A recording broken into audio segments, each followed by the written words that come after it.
All right, so I think we are live now. There you go. All right. Lucas, what's going on, bro? Hey man, how you We doing? got, we got new clothing, new year, new brand. We were just talking about new cable management system, new gear, new Ugh, space for you. I'm so pleased. I'm It's, so pleased. It it's, feels like a return to my roots it's of having a the, studio instead of an office. bro. It's the second day of 2024, and everything is new. Have you made the mistake of writing the date incorrectly yet? No, but I haven't had an occasion to write a full date out. But I did Aha. see. I was looking at some files in our HR management system, Okay. and I pulled them up, and it was like return no results, and I was like, "What are you talking about?" And I was like, "Oh, this is 2024. We haven't." Yes. All right, got to hit 2023. So Correct. yeah, Correct. so it threw me off a little bit there, but no, I haven't had the occasion to make the mistake yet. It's not like back in the day. Like I remember that being a thing my mom used to complain about for like the first 3 4 months of a new year. She's like, "Ah, I wrote 1991 again." Uh, I remember that very clearly. Like it was a Could, thing, but wrote a lot of checks back then. have you ever heard of someone making a mistake, like a real estate agent writing the contract date wrong? Like they wrote an offer on January 2nd, but then they wrote the previous year. I How bet it happens. how crazy I would that haven't. be? I don't think I've seen it or heard of it, but yeah, I'm sure that has happened plenty of times. If there's anybody that did that, holler. Yeah, I think DocuSign probably doesn't allow it anymore, Authentisign or Right. Dotloop anymore. But you can't choose a date in the past. But certainly, That is true. certainly, I guarantee that's happened. I That is guarantee true. that's happened. I've definitely seen people, not due to the year end, but like calculation of days. Honestly, when I was doing broker work in Seattle, that was one of the things we argued most with other agents and brokers Hmm. was how to calculate days. People are very confused, especially the Northwest MLS's calculation of days can be a little confusing. Totally Right. get it. But so I'm sure it's happened on the year that 2024, or Right. you got to wonder, like, has somebody added, like, this year's a leap year, has somebody accidentally added wrong because of the 29th of February? Mm. I don't know, maybe. I'm sure.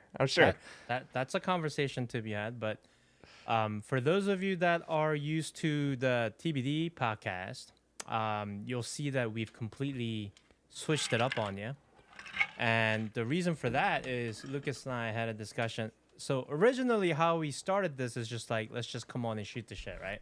So it was True. like the let's put out the minimum valuable product, which is let's just get online, hit the button, we'll talk about whatever, and then we're like that's all fun, but let's actually do something that might make an impact on the Yes. industry that we serve. So Yes. we said, do we are we like what are we what are we here to do? And the the the answer came out to be, we're here to help the agents get better, do better, serve more people, make more money, all that stuff.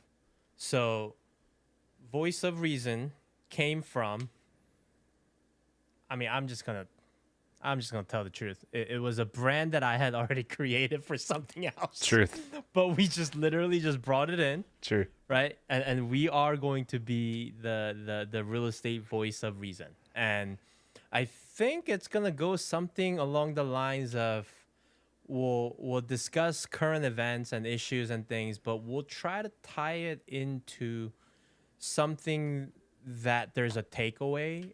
So from Lucas's standpoint, more of like the technical, the whether it's negotiating, whether it's, are you still like up to date on forms and stuff? Not really, right? I mean, you've been out of that game for a little bit. I mean, it depends. Like, I don't know. I write contracts fairly recently Uh on huh. behalf of my business, though, and then Right. they go through our legal team or our real estate partner. Okay. Um, but yeah, I mean, if you were like, "Hey, tell me about the most recent Northwest MLS form changes," I'd be like, Right. "Yo, that's not a thing for Right. me." I mean, Um, not that we're trying to like teach yeah, everybody's forms state by state. That's not the point. But general things that you can apply in your business that's gonna help you be better. Yeah, right? absolutely. And there's, I mean, like, you know, I like, if any of my people I work with were to hear me talk about this, be like, oh, Lucas is on his high horse again. But the fact is, real estate contracts and contract law is not state specific. Right. There's sometimes form specific, like things that you've agreed on, and that's very local. In Cincinnati, you can't just quote a price and say I want 10,000 off. You have to give them the chance to fix the problems, right?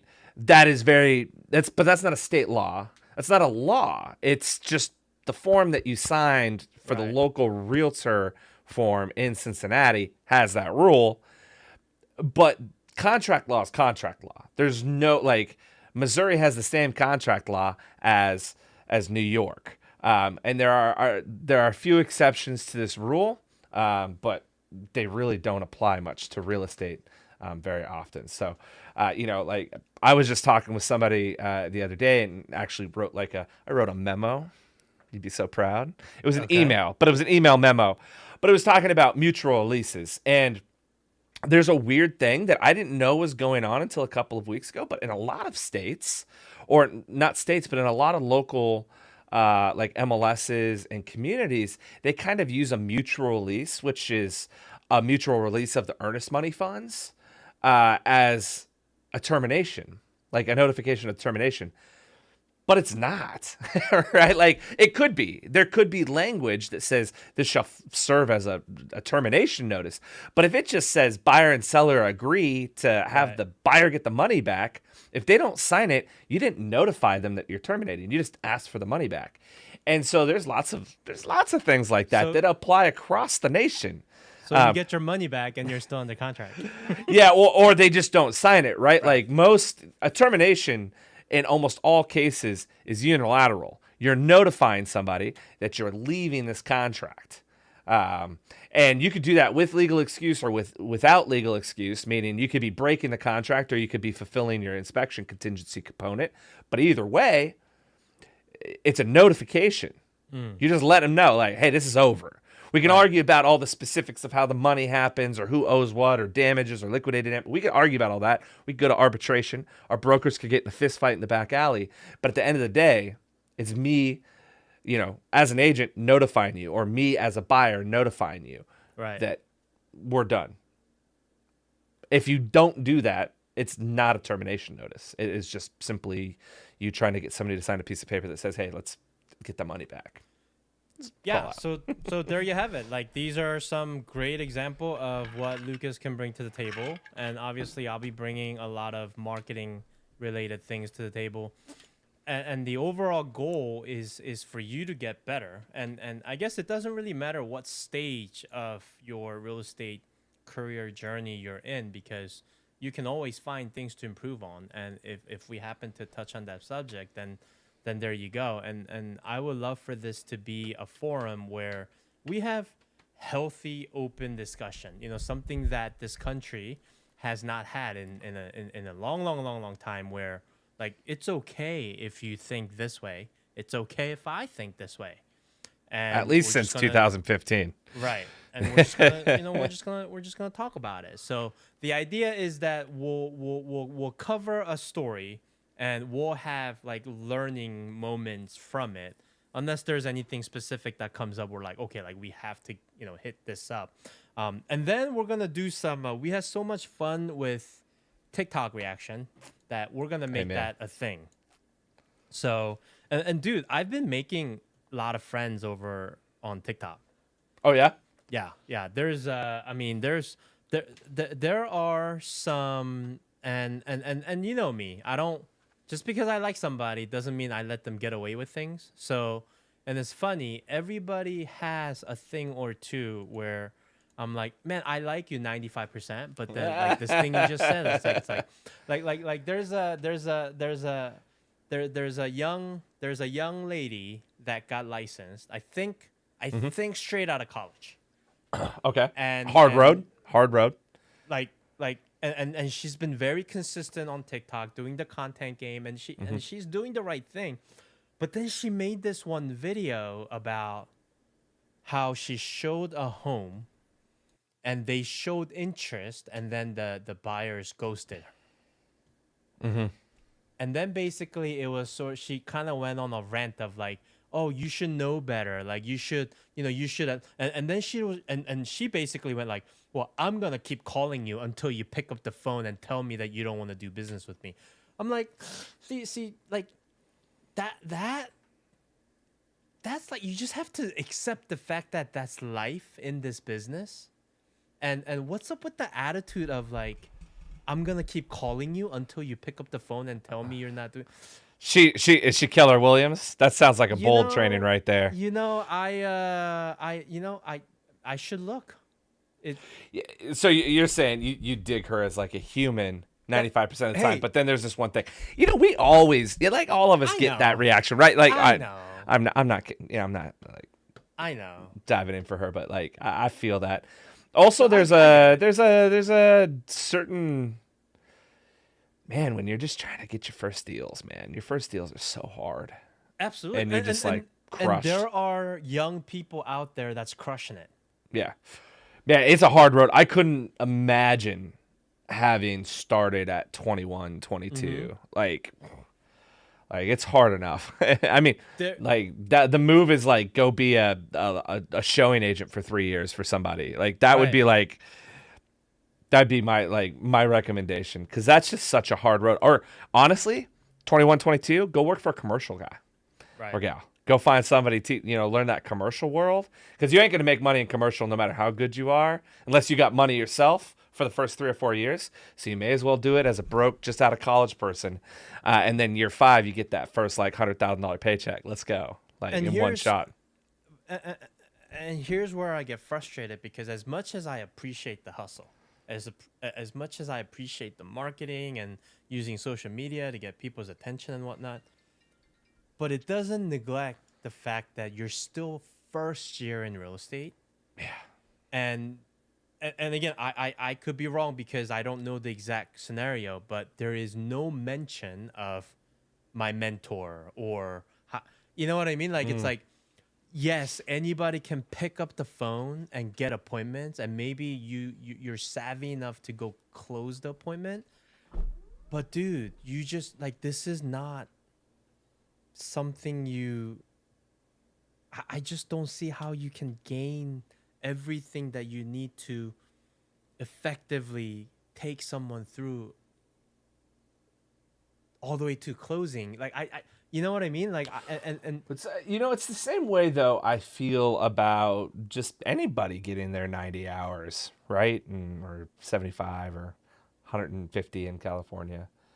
oh yeah, yeah, yeah. Oh, Like I'm not. that's how I feel. And this isn't limited to just people coming out of college. Like you could be a Oh, whatever you're just second talking career. about early, I'm just going yeah, to yeah, general, yeah, general, yeah, general. Like, yeah. and I actually had a healthy debate with a friend of mine who's like, because I asked him that question: what other industry do you know that you could not have any knowledge in the industry you're working in, but still make six figures or multiple six figures relatively early? And his argument was, well, that's most sales job, right? And I'm like, yes, that is true, but you I are don't. not going to be a first year medical supply person and be successful. Yeah, Like I you are don't. not going, you know? And That's it's like, not as a guy who runs sales mhm, teams. That is not most right, sales jobs. Like it's just not.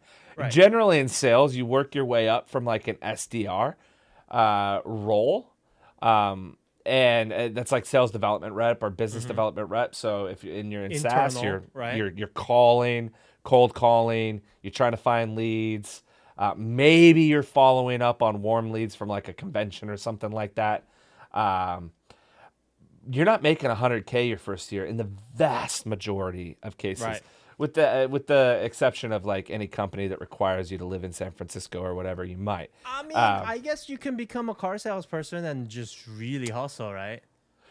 listen, true, but listen, those people who make that kind of cash their first year as a car salesman also make that kind of cash their first year in real estate. Doing what? Yes, yeah, yeah, yeah. Like that'd be my call out. Like if you're going to be a fantastic salesperson, by the way, it's not just about selling skills, it's about follow-up skills, it's about organization, it's about Uh, of course, the sales piece, it's about the grind, like knowing when to push, when to pull back. It's about knowing when to put the hours in and where to put the hours in every sales job. There's not a single sales job out there, with maybe the exception of investment banking, which is its own, like, most people wouldn't think of that as like a sales job, but in a lot of ways, like it can be. Right.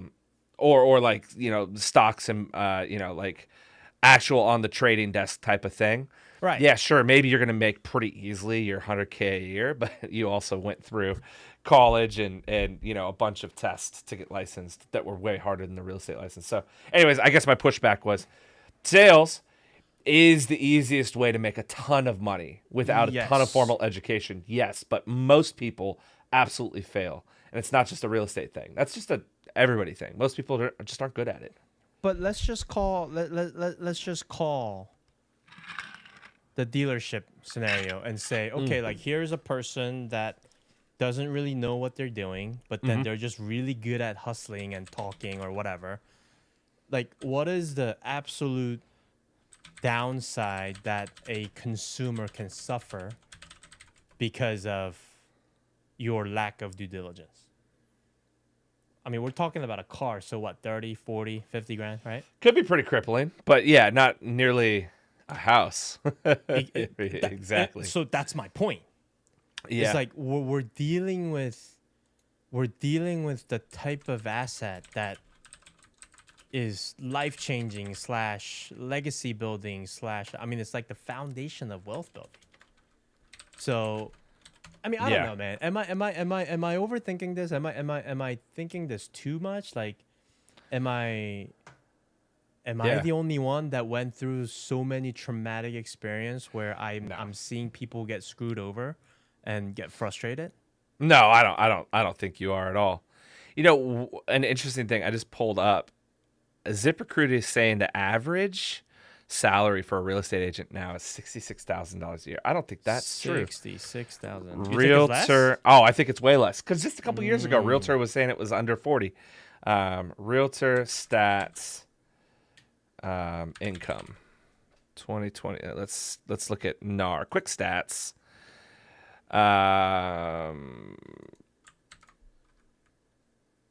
Income.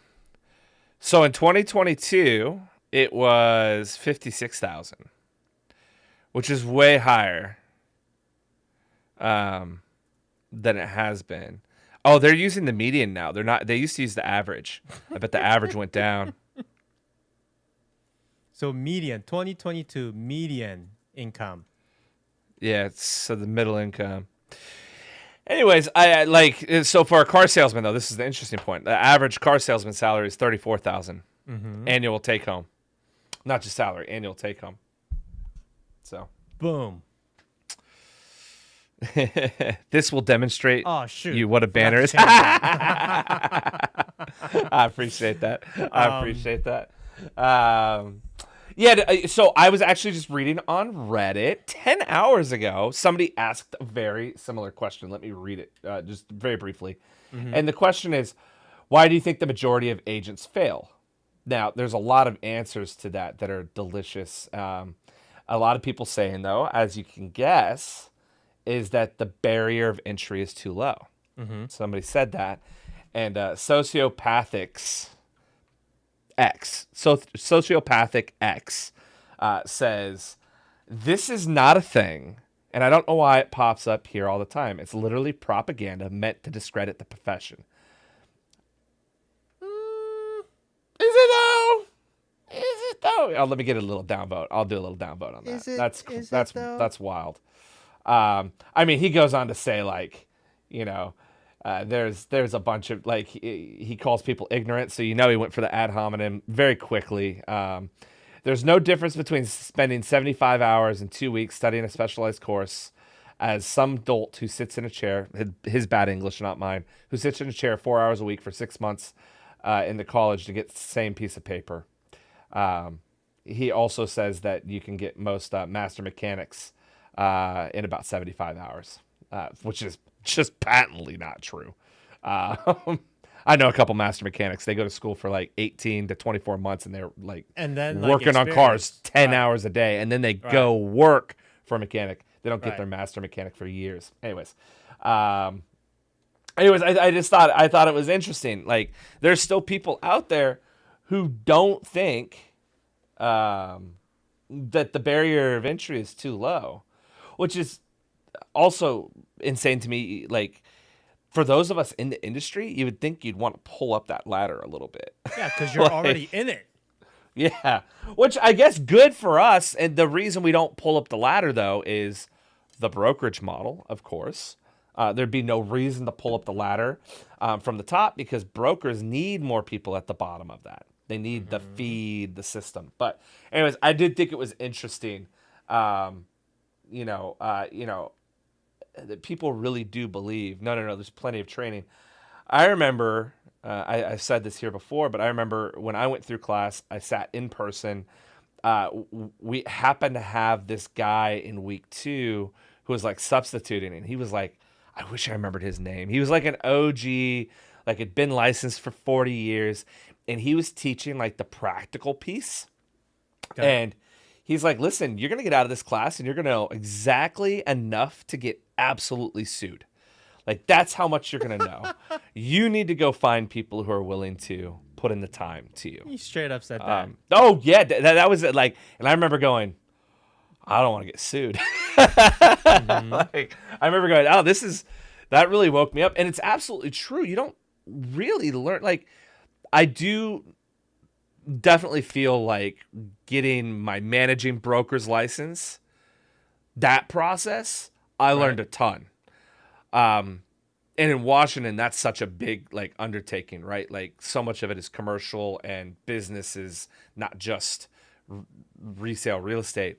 I feel like I learned a ton there, and they, in Washington at least, they really put you through the ringer with these adaptive situations. So if you kind of answer, like, there's a right answer and a kind of right answer, and if you answer the kind of right answer, they like take you down the trail and you kind of feel the pain of your mistakes, and like, it's a brutal test. And it's a big process. But man, for my initial license, no, I didn't feel ready at all. And I just, the amount of mistakes I almost made, and the reason I didn't actually make them is because I had great mentors. Daria Hughes, Lisa Bender. Oh, there's that name again, Lisa Bender. I know Lisa. Casey Brantz, who's just a rock star out in this like Sammamish Redmond area. Like, these people stopped me every time I was about to step off a cliff, and I even had some agents like reach out and go, "Hey, like, honey, baby, sweetie, you really shouldn't do that. And Right. here's why. Here's what you should do. Run it by your broker." And by the way, if somebody's ever given you advice and they don't tell you to go take it to your broker, don't listen to that advice. Go take it to your broker first. I would have been sued or lost people money dozens of times over in my initial career.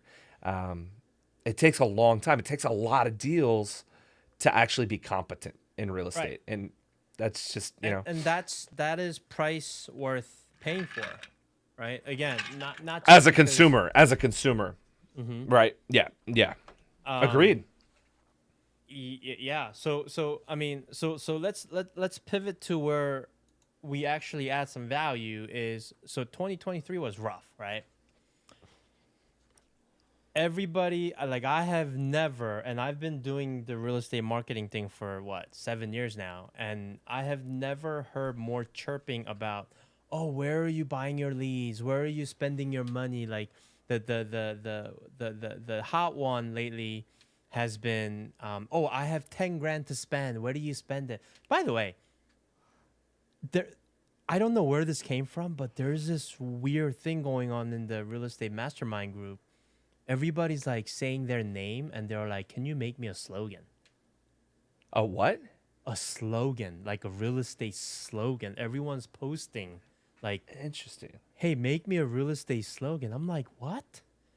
Anyways, Hey, you gotta have a catchphrase. I get it, but it was a tough fear. So for the agents that's out there, so let's do this, that are still in the game, because if you went through 2023 and you're still in it, that means like this is your career, or you have a super awesome spouse, or you have a big site, whatever. So for those that are walking the career path of real estate industry, what advice do you have for them, knowing whatever it is that you know about what's coming up in 2024?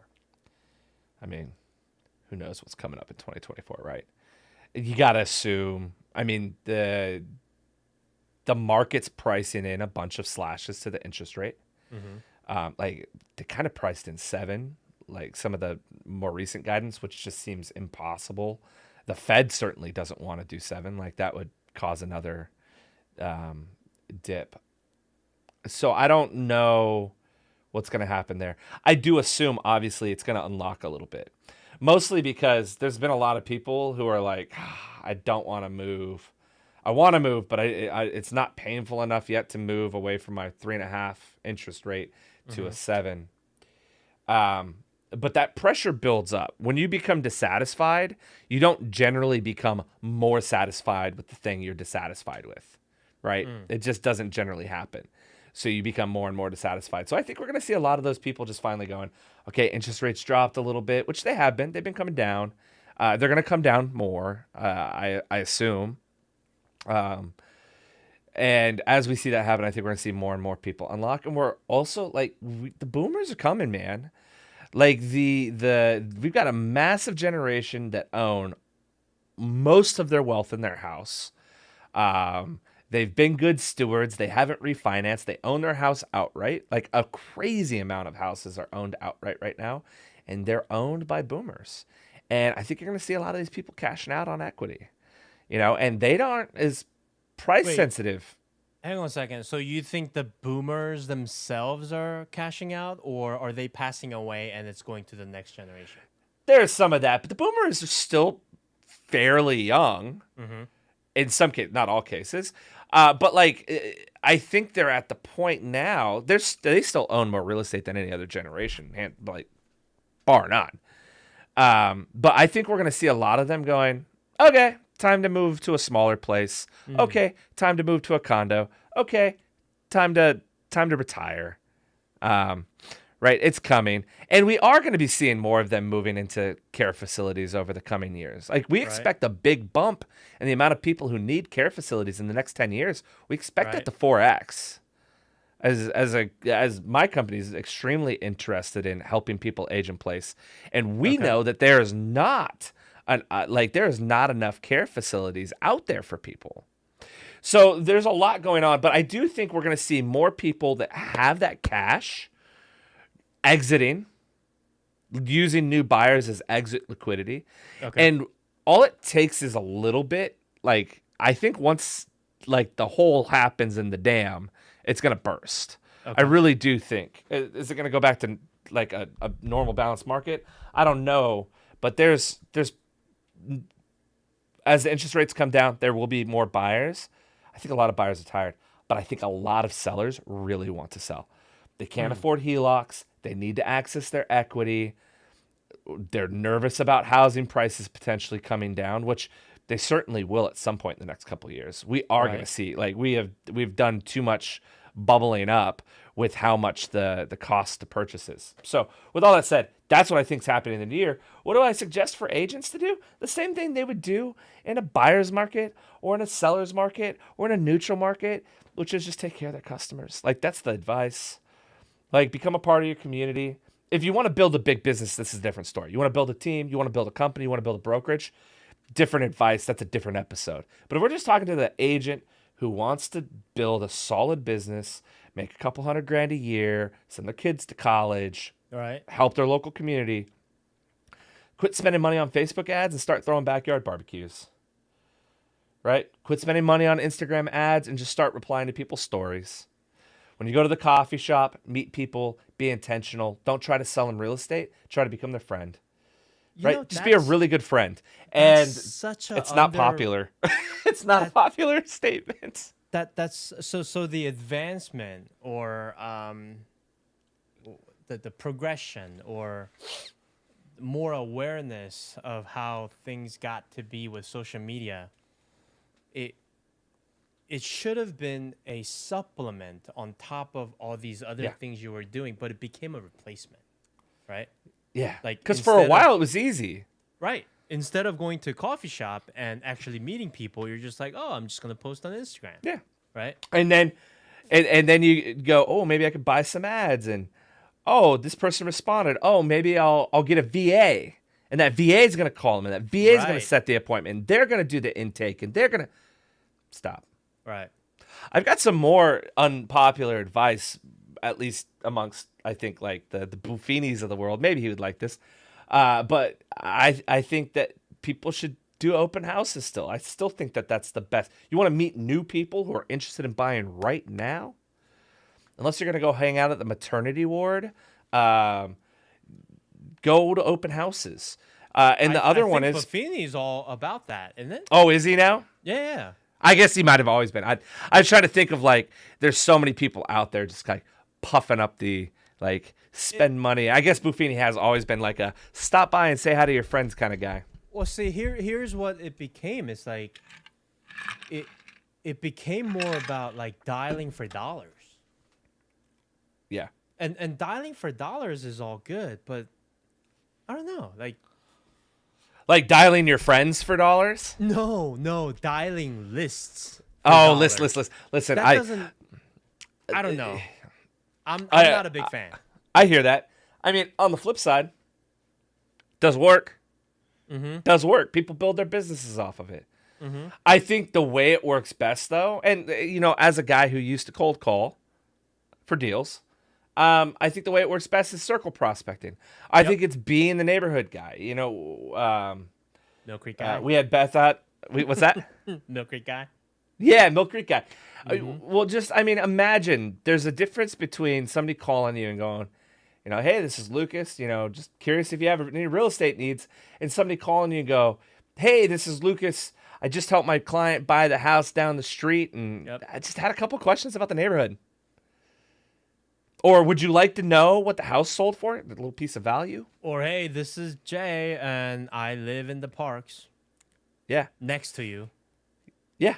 Yeah. So I Friendly just, neighbor. that feels different. But the reason I said barbecues, like throw barbecues, I really mean that. Like, I think that that's the most underutilized move in real estate is bring people over to your house. Don't have a big house, live in an apartment. Okay. Rent a venue out. Invite all your neighbors. Rent the downstairs and throw an event for all of your apartment neighbors. And like, you just be a part of the community.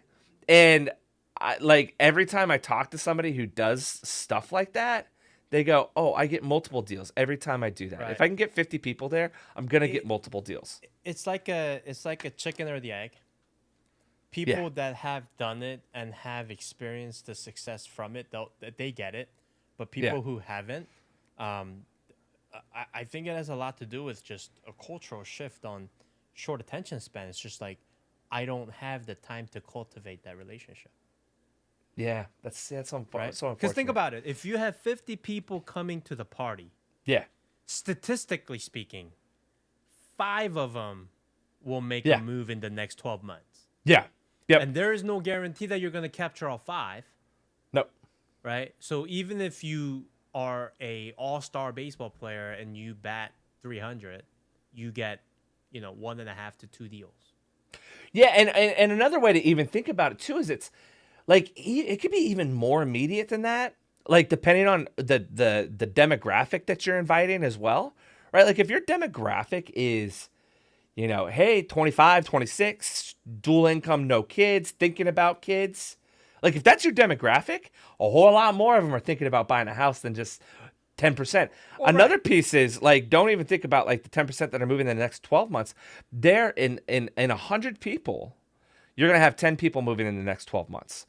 But based on how long that cycle is of real estate, about half of them are thinking, like seriously, they're on Zillow every night Yes. right but- now. But here's the thing that people are missing out on. The lowest hanging fruit is that, right? Is that 10% statistically speaking? Yeah. So I invited 50 people to a party. There's 5 of them that's gonna themselves make a move. Yeah. But you completely forget the fact that there's the other 45 who is going to know at least a person or two Yeah. Yeah. that is going to make the move. And they are so appreciative of you Yes. for bringing the community together. Yes. Like people, the number one thing people care about with their real estate agent is still trust. Yes. Do I trust them? Do they understand the local market? And can I trust them with my money? Do they understand the market? Can I trust them with my money? And by the way, if you're thinking like, oh, I don't have money to do this, throw a potluck. Right? Like it's not like just like, everybody bring something. It's like do a start meetup.com. Dude, Like just start small. Okay, okay. Oh, I just thought of a brilliant idea. hit me. Have you heard of the what is the name? The stainless steel little mini Hexclad? stove? No, the stove, little mini fire pit. Okay, now I got it. Solo Now you gotta look it up. stove. Solo stove. Look it Okay, up right now. okay. Yeah. I'm looking. It's this super easy way to build. Oh, I just saw like one of those the other day. Yep. Dude, I think a decent sized one is like $300. Get one of those. Just get a couple of guys in the neighborhood. Get a 6-pack. Just hang. Listen, that's it. That's it. Hey, Right? so there's a fantastic story, Jamie Foxx. You guys should look it up. Jamie Foxx throws a party with Kanye. And Yes, I've seen that one. It's like, right? He tells a story about how P. much Diddy. was it? He threw that party for $500. Yo, not KFC? not even KFC and a couple of 2 liters. Right. And like he's at a party with P. Diddy. Jamie Foxx kind of broke into the scene by like being a videographer. He's like, oh, I got my camera. Let me get in this party. And he's hanging at a P. Diddy party. And P. Diddy's like, what do you think of the party? And he's like, that's all right. And he goes, you can do better. And he's like, I could do better for $100. And so you get like literally a couple buckets of chicken, some 2 liters, invites Yep. everybody over. A bunch of famous people show up, including Kanye, where Jamie meets Kanye West for the first time. Right. And they kind of like, that's how the feature came about for the first feature that Jamie did for Kanye West. But the story is awesome because he brought all these people together Right. with nothing. And we can do that same thing. And you don't have to throw it at, it doesn't even have to be a party. Organize a community event. Organize a trash pickup day. Organize, something for your church if you go to church. Like serve at the soup kitchen. Be a part of your community. Meet people. People start seeing you. They will ask you. The number one thing you get asked. So what do you do? Like everybody asks that, And when you answer, you shouldn't be like, oh, I'm in real estate. Are you interested in buying a house? You should be like, oh, I'm in real estate. What about you? Turn it right back to them. Yep. The money comes, guys. I promise. It like absolutely comes. Don't have that. commission breath. We should make a list. So here will be this is our first giveaway PDF. Our value added. By the way, we're gonna start a newsletter where we just add ton of value. Like we're just giving stuff away. So It's always been my dream to have a newsletter. we'll do a top 10 things you can do for less than $100. That seems fair. Okay. Top And we'll 10 do some things you bonus can ones do. that are free. Yep. Top 10 things you can do with less than $100. That's gonna start helping you relatively quickly with your business. Yeah, I love Right. that. I love that. I mean, Um, so it's super funny because everything we just talked about is about your physical community, connecting with your Yeah. physical community, right? When it comes to your online community, right? I think people need to start making podcasts. Any kind of content. I think podcasts about local areas. You know, what's his name? That SEO guy, the don't know. Neil Patel. Oh yeah, I have his book. He dropped a TikTok video that says 5 reasons why you need to start creating podcasts, and I'm like, hey, thanks for doing my marketing for me, right? And basically, he's saying bigger companies are now starting to create more podcasts than blogs because people consume podcasts way more than blogs. Not Yeah. to mention, I can't believe he missed this part. Like, you can turn the podcast into blogs. Yeah. Right? Well, I think the only blogs I read are technical. Like, the only time I'm interested in somebody's blog anymore is if it is a technical description. Here's how you go from A to B to C. Correct. And maybe And they that's come it. up because of a search. And it's coming up because I go, Right. how do I do this? Correct. I love podcasts. They're always in my ears. Mm-hmm. And then the other thing is newsletter. I do consume a lot of newsletters. I'm Mm-hmm. a bit of a junkie when it comes to that because I love the quick hit. I love Right. hey, in 3 minutes, I can read these bullet points. I can click in if I want more, but in 3 Right. minutes, I can read these bullet points and be better at whatever the topic of the Whatever newsletter it is. Yeah, whatever it is. But no, that's a good call out. I think big companies should all do podcasts. When I was at Zillow, I pitched a podcast at least 5 times. And I don't understand why they never did it. Like, it boggles my mind. It would have been so easy for them to do. They've got all pitched these it after great you left. agents. To Zillow? Yeah. I pitched it to the guy that runs the Zillow 3D desk. Oh, okay. I was like, you should totally do it. Listen, you got 10,000 agents or whatever they're at now. They keep shrinking it, which is good, Well, I think, for the community as a whole. We can give a rat's ass about what happens to the Big Z company, but I still love Zillow. if you're a individual agent, right? There is no better way to build yourself a brand than to start a podcast. And it Listen. will cost you no money. Yeah, and start. people are so interested in their local community. I begged. I have a friend. I begged her. She's doing a blog, but I was like, please start like either a video podcast where you go around and meet local people, or just do that like on TikTok. It doesn't even have to be like just go around and have like short form content that is like 3 to 5 minutes. Go meet people in the community. People love. Like, I live in Brunswick, Georgia. You know who writes about Brunswick, Georgia? Who podcasts about it? Who vlogs about it? Absolutely 0 people. But there's 100,000 people in Glynn County, Georgia. So why are we not talking about Glynn County just from the rooftops? If I There's- was an agent, All right, nobody's you know doing what? it. Okay, you know what? Is it GLENN? It's GLYNN. Glynn. Yeah, 2 N's. Yeah. There's a couple of like there's like a couple of moms who do like a cool little like PDF newsletter around here. But nothing, man. Like, what's a major? Is there not a major city? Brunswick. Brunswick would be the major city.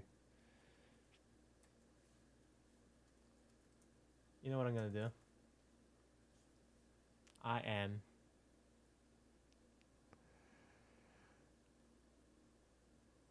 Okay. Do you not have any real estate contact in your neighborhood? What do you mean? Like, I just searched Glenn County, Georgia real estate, and there is no Google profile showing up. Oh, it's That crazy. is right there for somebody to take. Dude, Right. it's like these This small is towns. I've lived crazy. in a couple of small towns over Dude, the past few years. And Brunswick, Georgia real estate. There's nothing coming up. This is insane. yeah. Like, I need to. You want to build it and then we can refer all the business out? Dude, this is crazy. I know, dude. How I know. is this possible? I know, dude. Oh, I gotta find somebody. I'm gonna find somebody and be like, we can start a podcast. Oh, this is nuts. Dude, I can find you all these little towns that are like this. Because we visited them all when we were deciding where to live. There's so many towns like this that are like Brunswick has 15,000 people, but Glynn County has almost 100. Right. Glynn County's mostly Brunswick, but not, right? Like, there's like everybody comes to Brunswick for everything. Okay, so Right? there's Lori Lynn of Caldwell Banker Access I- Realty. I know Lori. Okay. I feel like I need to call Lori. Don't call Lori. Okay, don't call Lori. I give you a couple people. Lori's great. There's actually a couple of really outstanding agents here. By the Like, way, I'm really very outstanding. anti 5-star reviews. So if someone has 100 reviews and they're 5-star, it's sketch. Super sketchy. It's super. Who'd you buy? Who'd you buy? Right? Yeah, I need a 4.8. Mm-hmm. A 4.8, 4.9. Yep. Yeah, I feel that. 4.8 hits the spot. Bro, let's talk about reviews real quick and people not being 5-star. Have you heard about First American? Oh, they got hacked? Bro, worst response ever. You know what the response was? Fucking nothing. I just saw a lot of like sarcastic posts on, oh, like I'm screwed, like we can't close, or whatever. Bro, it's so bad. Hack happens, and we still don't know what type of hack. Based on some of the things I'm seeing online, based on what they've said, and based on what a couple of people have told me, it sounds like somebody was actually in their system. I don't know that for sure. It could have been ransomware, but it sounds like somebody was actually had unauthorized access to their databases. They closed down everything from the bank Wow. to the website was closed down. You couldn't even go to firstam.com for like a week. So it happens on the 20th. They don't tell anybody until the 21st. And because we got deals with one of their subsidiaries. So what happens if you had like a deal that was closing that day? Let me tell you. Let me tell you. Because, yeah, I had that. So we had a couple. And we literally signed buyer docs. Everything. The sellers have signed. We've signed. We send the money. And the next day, we start hearing like, hey, when am I getting my money? We're like, yesterday? Mm-hmm. So we reach out, can't get a hold of anybody. Their telephony systems are down. I've got my team. I like reach out to my team. I'm like, hey, who has these people's cell phones? I need to talk to somebody at top. I'm like freaking out a little bit. Everybody's freaking out a little bit, like going, what's going on? We contact our wire, our banking company, and they go, oh, this got rejected. Looks like our fraud department rejected it and the money's coming back to you. We're like, well, that's good. So we hear nothing. We finally get a hold of them like 24 hours after this starts. And they're like, we don't know anything. You can actually see the firstam.com updates. There's an update on the 21st. First American has experienced a cybersecurity incident. In response, we've taken certain systems offline and are working to return to normal business operations as soon as possible. Okay. The next day, First American's email system has been taken offline. That's 27 hours later. The next day, we filed an SEC update with the SEC. A little bit of information there, but mandated information. That's the 22nd. No updates until the 27th. So you got people across America working with First American, working with Endpoint, working with a bunch of subsidiaries, anybody who uses First American to underwrite for them. And they do nothing from the 22nd, which is, I think, the Friday before Christmas, if I remember right. Yeah, Friday before Christmas until 2 days after Christmas. Nothing. And then it says, our bank, First American Trust, continues to accept incoming wires. All of the funds are safe. First American's big claim to fame, by the way, or one of their big claims to fame, is that they own an actual bank. It's not like some subsidiary of something else. They actually have the First American Bank. They have a charter. So we went from December 22nd at 1:40 p.m. Pacific. Yep. And skipped the whole 23rd, 4th, 5th, 6th, 7th, a whole 5 days. Where people are like, I was supposed to close on the 20th and I've got nothing. And so they finally start, like, stuff starts coming up. Like, First Am has been restored 8 days later. So you can actually go to the website with some limits to functionality. But here's the deal. If you look at this, they have not said a damn word about when their title is coming back on. Now, I know because we've been in touch with one of their subsidiaries, and their subsidiary has told us, hey, listen, we expect to be able to. And by the way, it was just First American that was touched. It doesn't seem that any of their subsidiaries were touched by this, so I think that's important to say. It doesn't seem that any customer data at the subsidiaries was accessed or looked at in any way, shape, or form. but they're still offline. Endpoint thinks that they'll be back on hopefully by the 12th of January. Well, it says First American Trust is online and up. Trust, that's a Okay. part of their banking arm. I mean, they got $4 billion under management, Dude, that's nuts. like as a hedge. So it's the second today, the 12th, 10 more days. So if you were supposed to close on the 20th and they didn't get you closed earlier in the day, which what title company closes early in the day? None of them. You still haven't closed. We immediately started, like, we gave them like a day's grace period. We let our customers know, of course. Mm-hmm. And then we gave them we gave them from that Friday to Monday. And then we were like, oh, well, we've got to start exploring other options, because First American's not telling their subsidiaries anything. They're not telling them nothing. So we just get these updates. Oh, we're planning on being back online soon. Like, Endpoint has a bunch of their stuff back up. Not everything. They're starting to work through stuff. Hopefully doing title by the 12th. But if you think about that, you go, well, they've got to work from the 12th or the 20th all the way through the 12th, like, and catch back up. So we had to pull we gave our customers the option, of course. So, like, everybody who is selling to us, we went to them and said, hey, like, here's the situation. We've been told everything is fine, but we can't transact. We can wait for First American to come back online and Endpoint to come back online, or we can explore other options at no extra cost to you. So if there's an additional cost, we've got it. Wow. Like, but it's been a thing, man. So what was that like? Did you have anybody that actually said, let's go?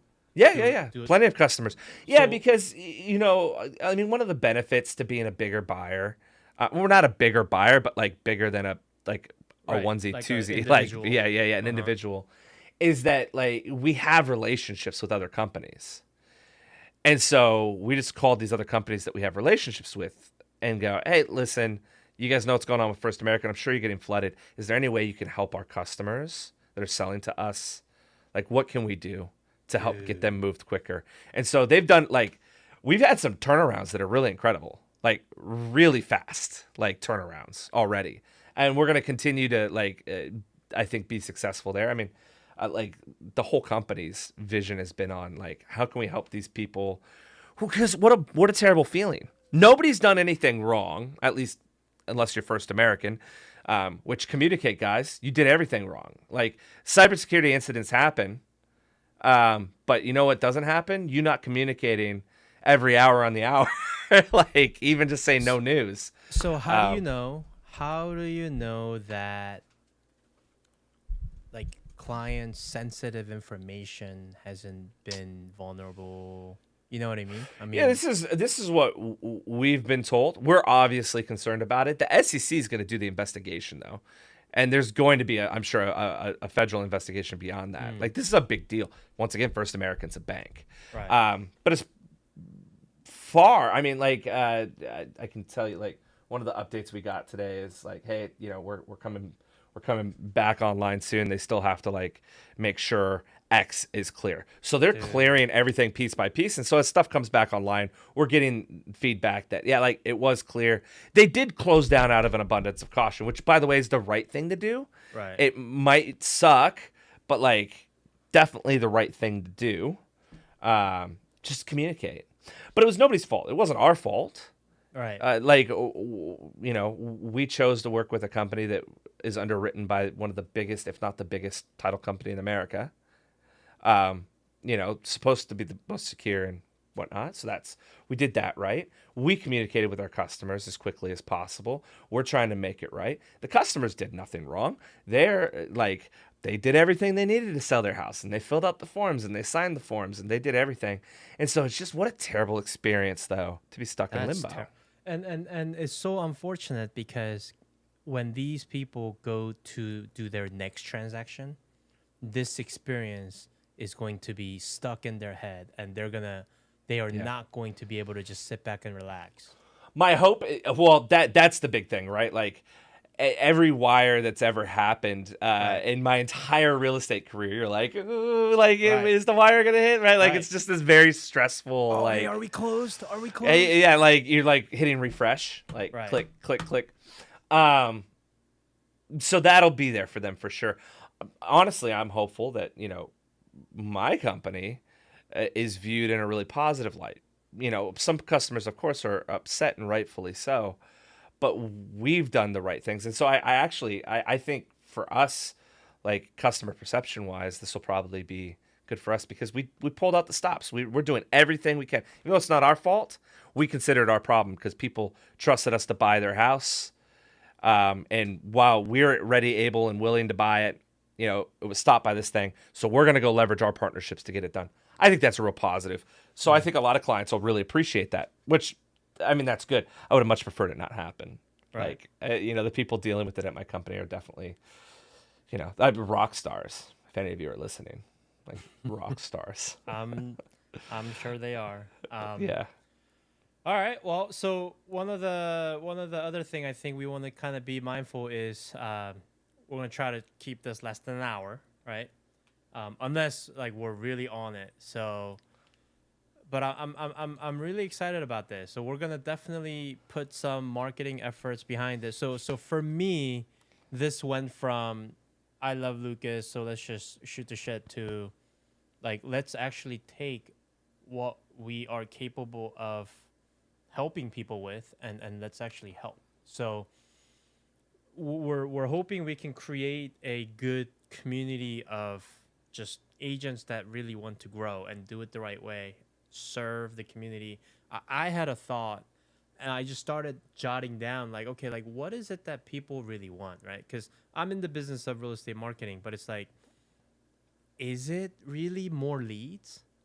Or is it really more business? Like I went and thought about what is it that ultimately real estate agents want? And then it kind of went to what is it that anybody wants, period.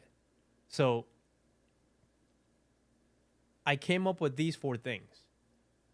Everyone wants financial freedom, right? It'd be great. Everybody wants financial freedom. Everyone wants freedom of time, meaning you can do what you want, when you want, how you want. But at the same time, everyone also, well, maybe this is the one that's not everyone, but most people also want to make an impact in the community. Not just, let's make a lot of money and I have freedom, but like, let's make a difference in the community, right? Yeah. And then last but not least, like everyone wants to be healthy. So I can't really help you on that last one because, that's on you. But the first 3, I think we can really help people. Yeah. Agreed. And I agree. And that's our goal. So nothing's gonna change. One thing that is gonna change is instead of every week, we're gonna go every other. So we will see you not next week, but the week after. But our goal is to bring in interesting people that we can talk to, interesting stories, but ultimately turn that around and make it so that it's going to add value to your business, whether it's, how-tos or, how to, do certain things, don't do certain things, or, reacting to whatever that current event is happening. So we'll do our best to bring that to you. I mean, we're not terribly old or we're not terribly like, we haven't been in the business for 30 years, but we've done things. We've got a good set of skill sets that we can. I mean, between us, we're getting close to 30 years in the business. We are. We sure are. We sure are. So, all right, brother. Well, I'm gonna take us offline. Sounds good, man. Appreciate you. Peace out, everybody. If you are a real estate agent in Glenn County, Georgia, somewhere in Brunswick, holla, because we have some ideas for you. So, yeah, we'll see you in 2 weeks. Peace. Peace.